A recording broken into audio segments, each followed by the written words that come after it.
যখন সব কাজ একা হাতে সামলাতে হয় তখন যেন মাথার উপরে একটা বড় প্যারা থাকে। সন্তানদের সামলানো, স্বামী সামলানো, নিজের সংসার, নানান কাজ, সব কাজ একা হাতে সারতে হয়। তা আমারও এরকম সব কাজ একা হাতে সামলাতে হয়। মেয়েকেও সামলাতে হয়, মেয়ের যত্ন নিতে হয়। তো ছেলেরা বড় হয়ে গেছে, তাদের অফিসে যাওয়া, তাদের রেডি করে দেওয়া, তাদের এখনও যেন স্কুল কলেজের মতন আমারই ডাইকা দিতে হয়, আমার সব কিছু করে দিতে হয়। তো হ্যালো এভরিওয়ান, আসসালামু আলাইকুম। সবাই কেমন আছেন? আশা করি ভালো আছেন। আলহামদুলিল্লাহ আমিও ভালো আছি। আজকে অনেক অসুস্থ শরীর নিয়েও একটা ব্লগ করলাম। আর প্রতিদিন আমি ব্লগ দিতে পারতাছি না, কারণ রমজান মাস, কাজ থাকে অনেক, তার মধ্যে শরীর অনেক অসুস্থ। আবার এবাদত সিয়ামের মাস, একটু এবাদতও করতে হয়, নামাজ পড়তে হয় বা কোরআন শরীফ পড়তে হয়। তো সব কাজ শেষ করে আমি এখানে একটু বিশ্রাম নিতেছিলাম। হাবিবার বাবা ঘুমাইতেছিলাম, বিশ্রাম নিতেছিলাম। তাও ভাবলাম যে হাবিবার মাথায় আজকে একটা পেক লাগাবো।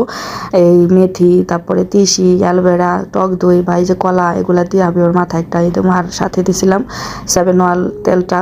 তো এগুলো আমি সব কিছু ব্লেন্ডারে দিয়ে মিক্স করতেছিলাম হাবিবারে দেওয়ার জন্য। ওই দিতে রাজি হইতেছে না, মানে এগুলো বিরক্ত লাগে আর।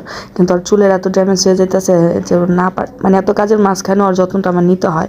তো মেয়ে বড় হইতেছে আস্তে আস্তে, কিন্তু একা কিছুই করতে পারে না, বা পারলেও চেষ্টা করে, কিন্তু আমার মন ভরে না, মনে হয় যেমন হয় নাই। তো মেয়ের এটা পেকটা আমি যে তৈরি করে নিয়েছি, এখন মাথায় লাগামো গোসলের আগে। এটা নামাজের সময় হয়ে যেতেছে, তার জন্য তাড়াতাড়ি করে আমার মাথায় এটা আমি লাগাই দিলাম। তো বিরক্ত মনে করতেছে, কিন্তু আমার মেয়ের যত্ন নেওয়ার তো দায়িত্ব আমারই। তারপর ওর মাথায় পেকটা লাগাই দিয়া আমি ঘর মুছতে লাগলাম। আর ঘর মুছতে এত কষ্ট লাগে যে বলার বাইরে। কাপড় ধুইতে পারি অনেক, কিন্তু ঘর মুছাটা আমার অনেক কষ্ট লাগে। তারপরে এই যে বিকালের জন্য রান্না করার জন্য মাছ ভিজাই নিলাম। এখানে আমি পাঙ্গাস মাছের মাথা, রুই মাছের মাথা ভিজাইছি। মুগ ডাল দিয়া মুড়ি ঘন্ট করবো, আর লাউ দিয়া মাথা দিয়া রান্না করবো। তো এই যে মুগ ডাল আর একটা লাউ আনাইছি, লাউটা অনেক কড়া, একেবারে অনেক মনের মতো। আল্লাহ হাফিজ, ভিডিওটি পর্যন্ত।